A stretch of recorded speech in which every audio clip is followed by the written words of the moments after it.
All right, thank you so much. Are we live? We're live. Okay, so meeting is now called to order for our Legislative Committee at 10:14 a.m. on March 19th, 2026.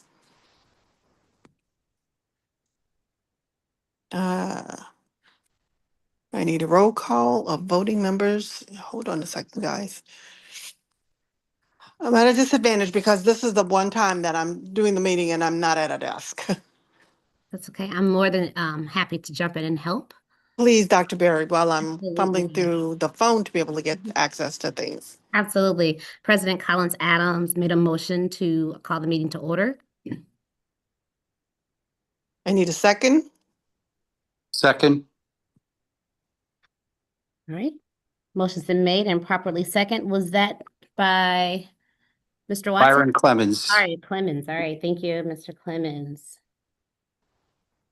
All right. We'll now do a roll call. Dr. Collins Adams. Present. Dr. Berry is present. Ms. Nolan. Okay, absent. Ms. Fantini. Present. All right, thank you. Mr. Carroll. Here. Mr. Clemens. Present. Ms. Dobell. Present. Thank you. Dr. Charles. Absent. Dr. Dino. Present. And Dr. Pollock. Absent. All right. We have 7 of the 12 members present. We do have a quorum. All right. If we could please get approval of the minutes from the October 9th meeting. So moved. Is there a second? All right. Second. Dr. Adams. Thank you. Motion's been moved and properly second.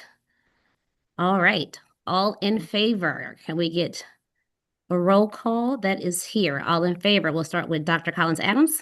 Present. Yes. I'm sorry. Yes. Okay. Thank you. Dr. Berry, yes. Ms. Fantini? Yes. Mr. Carroll? Yes. Mr. Clemens? Yes. Dr. Dino? Yes. Ms. Dobell? Abstain. Right, thank you.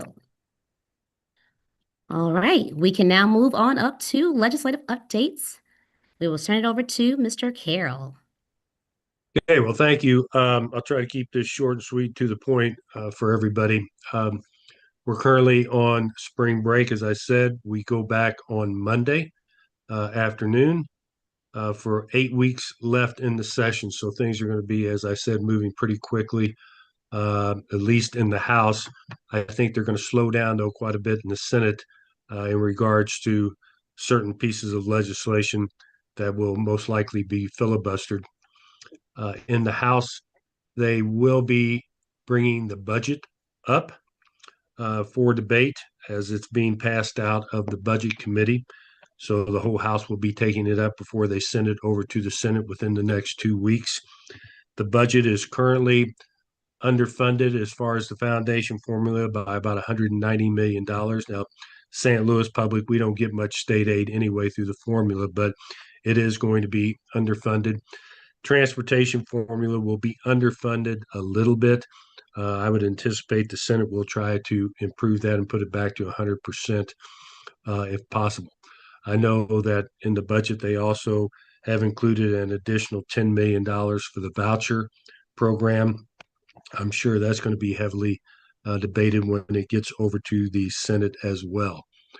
I think really right now, the main concern of the bills that have a chance that are moving is Senate Bill 971. Obviously, that's the open enrollment bill statewide.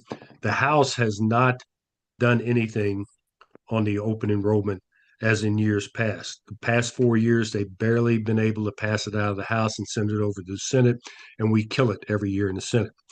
Well, the House Speaker, who's running for the state Senate, indicated to the Senate earlier this year that the House wasn't going to take it up this year at all, because that's a very hard vote for a lot of legislators. Certainly, obviously, city legislators, but many outstate legislators, Republicans don't like voting for it because really it's school consolidation in those small areas. And so the House Speaker just said, Senate, if you want to do open enrollment, you're going to pass it first and then send it to us. And so right now, 971 Senate bill has not been brought up for debate. It's been placed on the informal calendar. And think at this point, we have a good chance of just killing it outright.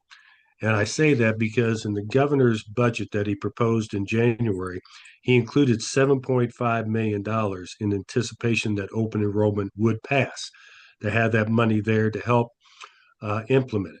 Well, the House Budget Chair took the $7.5 million out with the governor's approval.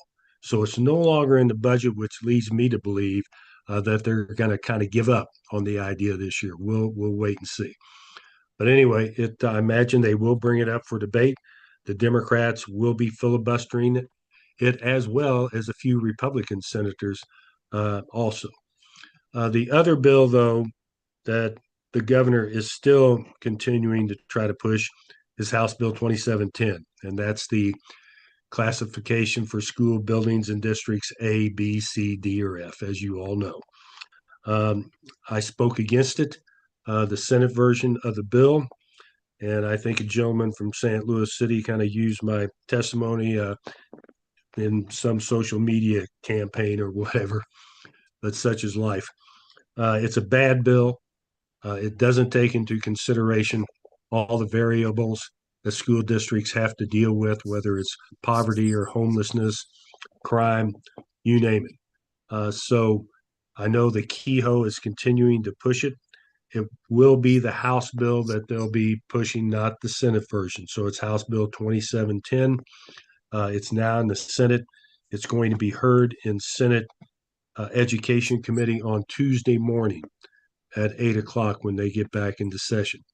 And I will be once again testifying against this bill.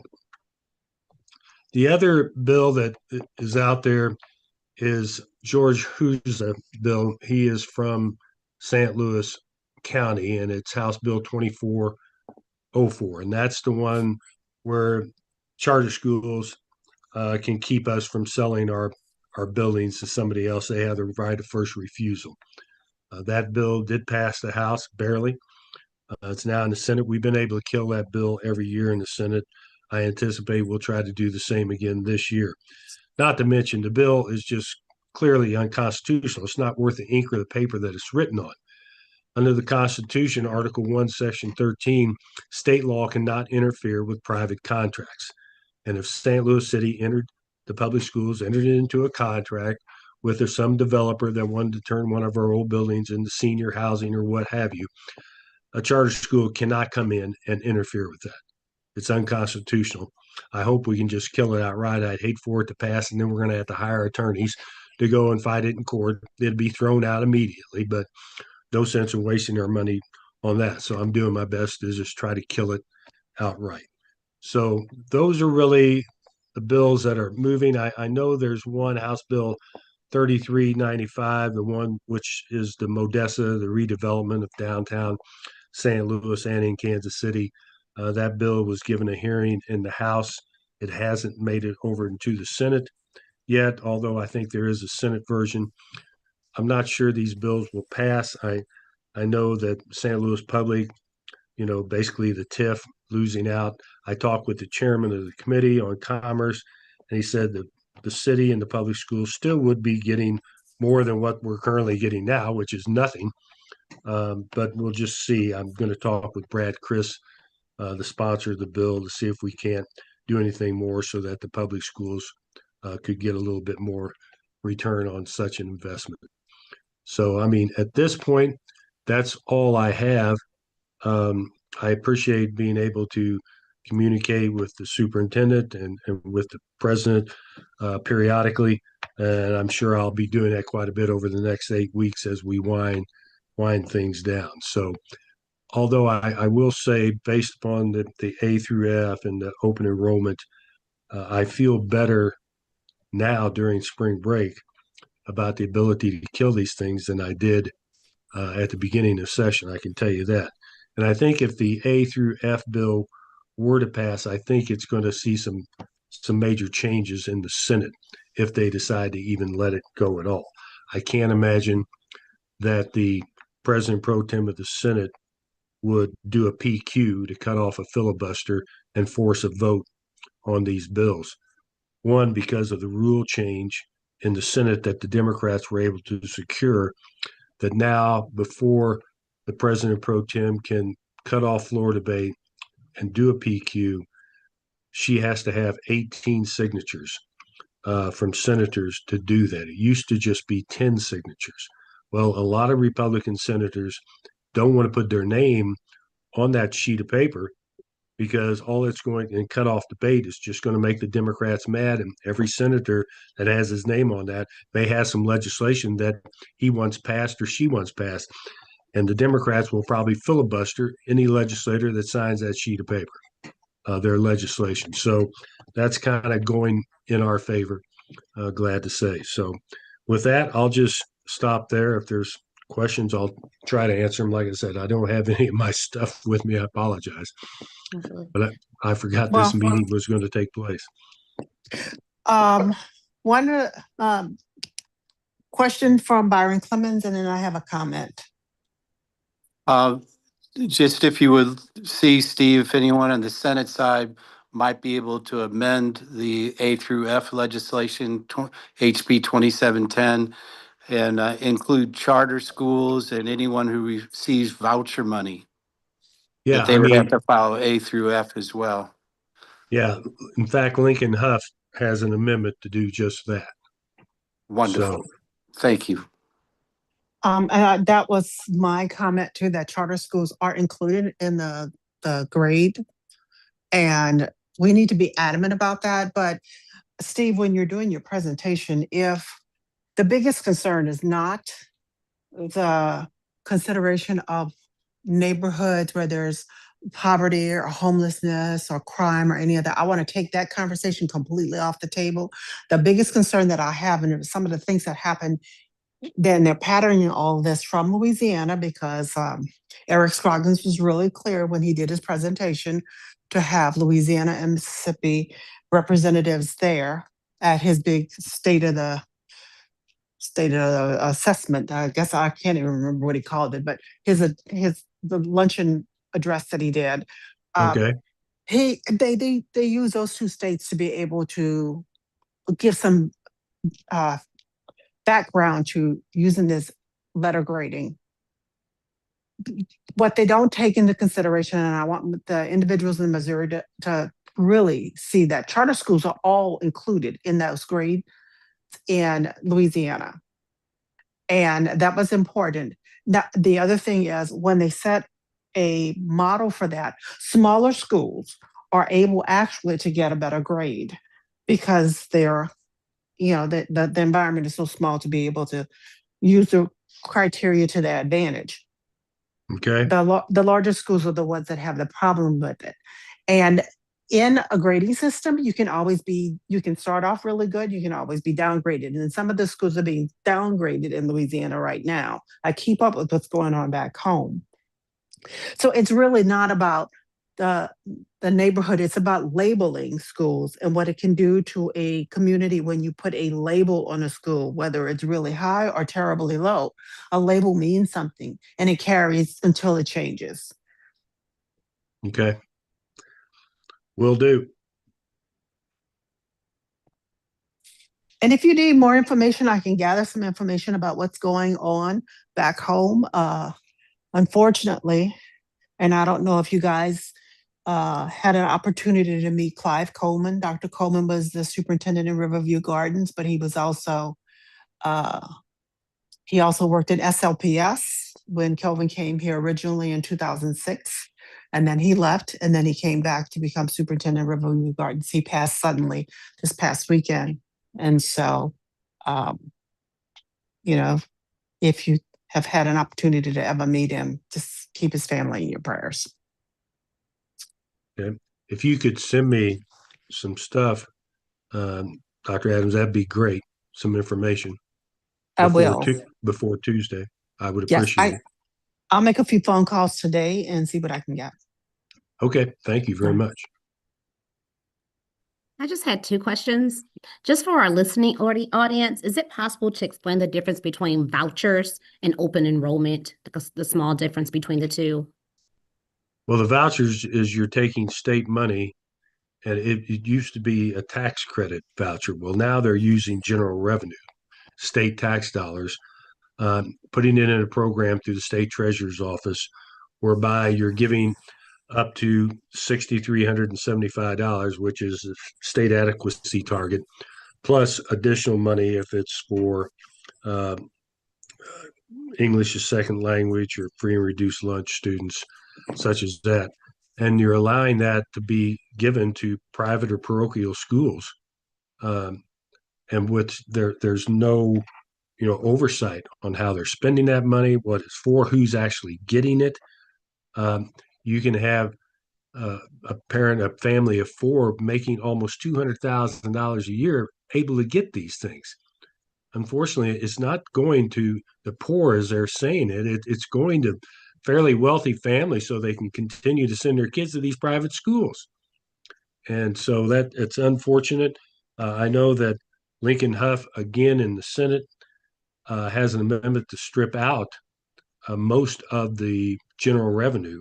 It was 50 million last year, but they've only used like 18 million of it because people really still aren't doing a lot of this. And so he has stripped it back to where it's just 20 million and not give them the additional 10 million. Now that's what a voucher is under the state budget. Now the open enrollment is the ability that no matter where a child may live, if you live in a particular school district, you can transfer over to another school district that's not your resident district. And the state aid will follow. Unfortunately, though, the local tax dollars has to educate that child, which they have no nexus to. So local tax dollars are being used to pay for a child that doesn't even live in the district. And so it's just there's no guardrails on this bill.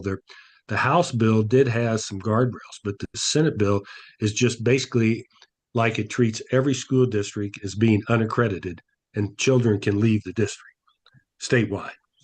Can you explain, a little bit about the practical effect of that on students in urban districts? So, just to put it in context. Well, I mean, students in urban districts, whether it's Kansas City or St. Louis, I mean, if they want to leave and try to get into another district, it depends on if there are openings in another district. Under the bill, every school district has to let DESE know how many open seats they may have in each of their buildings or in their district in each class. This bill doesn't force a school district to have to hire more teachers or whatever if kids are coming in. They just have to give DESE how many open available seats they have. And so, but a lot of the school districts like the Claytons or Webster Groves or Kirkwood, they're going to send in to DESE saying, we don't have any open seats because we don't want to take any kids from the urban areas. So it's just problematic. But then in outstate Missouri, some of the smaller schools, they don't have certain programs, maybe science classes, or they don't have athletics and certain things. You'll have children wanting to go to those other districts. And most of these, a lot of them in outstate are poor districts that they rely on agriculture taxes, property taxes to pay for things. And say you have a single parent that has 4 children in a school district that is next to where I grew up in my small school district, Monroe City, where I have my farms, where I pay taxes, but I don't even live here. Those 4 kids can come in to Monroe City, to my district, and they can we have to pay for them with our local taxes. Even though they have no nexus here, their parents aren't spending any money here. And so it's very problematic for a lot of school districts, whether it's urban or whether it's small.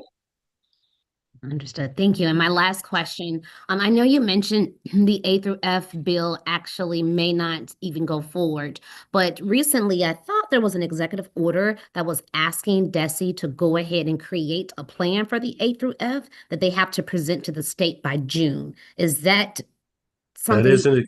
Yes. I mean, the executive order is there where they have to present a plan, but you have to have state statute to really implement it. And so I think, Keogh's really trying whatever he can, and he's a deal maker.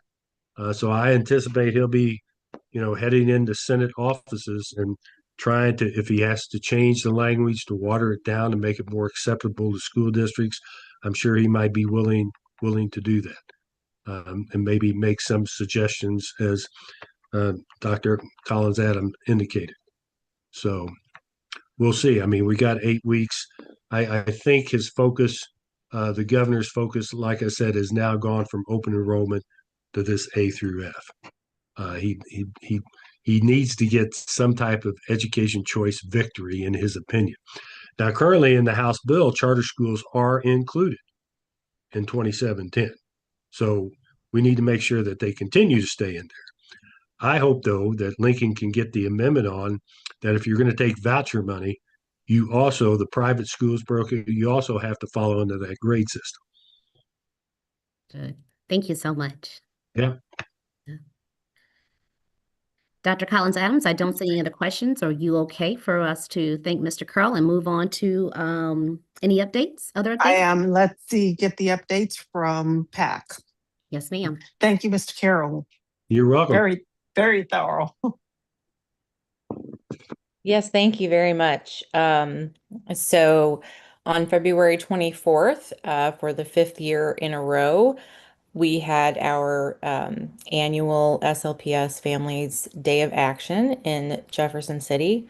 It was our largest event yet. We had nearly 150 parents, students, teachers, staff, community members join us to tell our students' stories, our parents' stories, our staff's stories, and truly voice their concerns, directly to their representatives.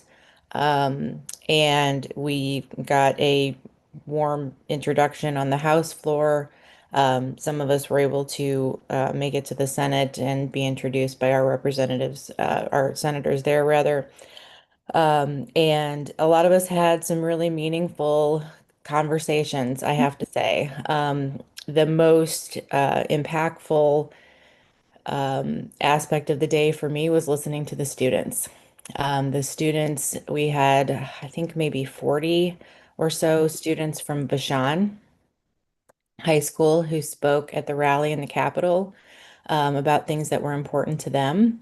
And I was able to listen in on some conversations with younger children who were brought by their parents, and the kinds of things that they were speaking to their legislators about. And one young man who couldn't have been more than 8 years old was talking to Representative Lakeisha Bosley about his concern that he overheard his teacher crying one day because she could not pay her rent. And to hear him and see the sincerity and real concern for his teacher in that moment, and that was what he wanted to speak to his representative about, was quite moving. We also, of course, we hand out the legislative priorities that we set in this committee. And some of us parents who are a little more well-versed in some of the particularities do engage our legislators on some of those issues. But the majority of the folks who were there were really there to tell their stories, and to speak directly to their legislators about things that were important to them. It was a chaotic day as it was filing day. So there were legislators waiting in line to file for office. And so it was a lot. There was a lot going on. But we sent the message, as we always do, that we are engaged, that we are paying attention, and that we expect the legislature to consider us and our voices. So I want to just thank everyone who supported us, Dr. Barry, and especially AFT 420. The day really could not have been, it wouldn't have been possible without your support. So thank you so much. Thank you so much for going, and we really appreciate that. And while you were talking, I was just thinking, how can we, and maybe this is to President Collins Adams or to our lobbyist, Mr. Carroll, how do we employ our parents to be just as courageous as you and give them the tools to be able to go out and speak on our behalf, or even our staff? Like, who can we contact, reach out to say, hey, this is what we're thinking and this is what we want. So I didn't know how we can encourage our families to also be supportive in that nature. Well, I think you have to remember in the legislative process, communication and information is power. And so that, as long as I continue to keep you all informed every week, and now I'll be sending out my Thursday reports to all of you on this call as well. I think that information can be used for a powerful voice. And I would encourage you all to do that. And I will certainly try to provide you with as much information on a weekly basis as I can. I do want to add a little bit about Tracy. I was sitting in the office that day when the parents and the children were there. I was sitting in the office of the Speaker Pro Tem, who's going to be the next Speaker of the House, Alex Riley from Springfield. And he is an education choice advocate, always has been. But a parent came in and with her son and couldn't have been more than 10 years old. And I was sitting in the outer office and talking to Alex when they came in, and they just wanted to talk to Alex for a few minutes, and he brought him into his office. I was sitting out there, and he didn't close the door. I heard the whole thing. And I mean, this 10-year-old, he laid it on the line. I mean, this kid could be a lobbyist someday. And I mean, Alex listened to him and was very respectful. And he said, "My gosh," he said, "I can't believe you're this young and you can speak that well." And so I do think it was a successful day that when we have our adversaries, basically, and I'm not saying he's an adversary, he just doesn't agree with us most of the time on education policy. But for them to set up and take notice, I think it did make a difference, and it is making a difference. And I'm glad that our Parent Action Council is getting bigger every year. Because again, communication and information equals power in Jeff City. Yes, it certainly does, and thank you. Thank you for that story as well. That's a great one. There are some of our kids who have been around and interested in the things their parents talk about enough. I get surprised at some of the things that come out of my children's mouth. I was like, oh, I didn't realize they were listening when I was talking about that, but they sure were. And we would welcome support in doing some education with our parents about some of these issues and how they can get involved. The PAC has wanted to do that for some time, but I think with a little, maybe a few more volunteers and some support from the district, we could make that happen. Just provide a space for education, because what I tell parents, as we're educating them about going into the day of action, is that our legislators are just people. They are extremely easy to talk to for the most part. And many of them don't have the information that we're there to present. So we are actually doing the education and giving them information that they otherwise would not have. And that absolutely has an impact on how they may vote. When some of these bills come up, when they may have had no information before. So that's one of the reasons it's so critical. And I just thank everyone for all their support. Speaking for AFT St. Louis, we'd like to say we're better together when we can all find the Venn diagram in the middle and work for common goals. It's better for everyone. And, my brother is a state rep, and he said how positive it is every time we do this adventure to actually hear from human beings and not people representing my demographic, but having kids and parents there really makes a big difference. Thank you.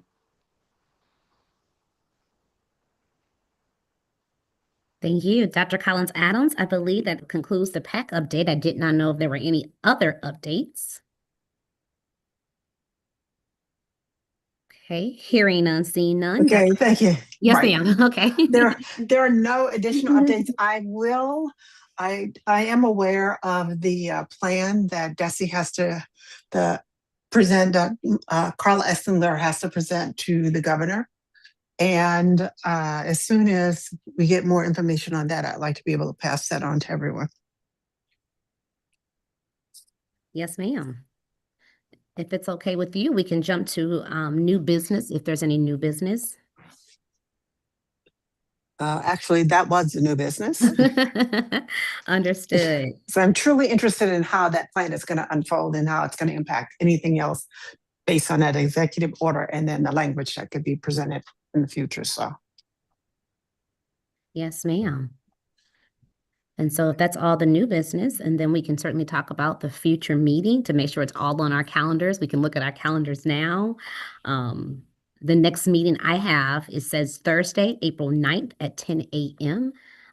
Is that correct, Dr. Collins Adams? Just wanted to sure. because we pushed this meeting back, and I would like to be able to meet with Steve to find out if he has any, information that we need to get to everyone by that date, or if we need to push it back a little further, maybe about a week.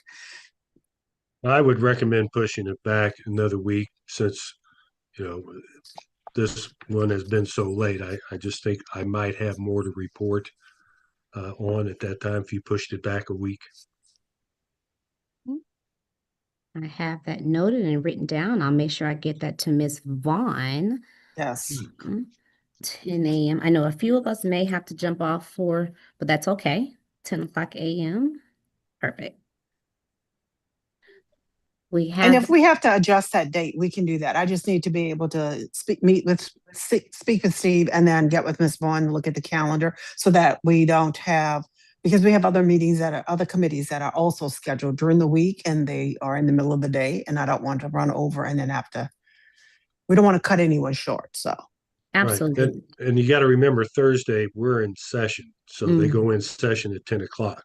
So, they could have committee hearings at 8 o'clock. So, I'll try to work around that the best I can, but I just wanted you to remember that. So you're in session at 10 o'clock on Thursdays. Yes. Oh. But if I can break away, obviously I'll break away for 15 minutes and we can chat or whatever. But I just wanted to remind you all of that.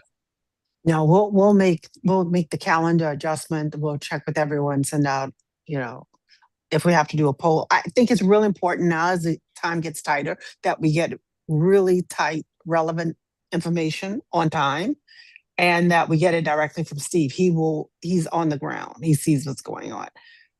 That feeds the conversations that I have to have with other individuals as I speak with them individually. And with Byron also, who also, we all have to work together on this. Yes, ma'am. Absolutely. Mm. And we're coming up to the end of the session in May, right, Steve? Oh boy. Yeah. 8 more weeks. It's the worst 8 weeks of the year. So it is what it is. Well, we'll be prepared. Yep. So Dr. Collins Adams, if there are no additional updates or new information, we are ready for adjournment if you are. Move to adjourn. Is there a second? Second. Thanks, everybody. Meetings adjourned at 10:48.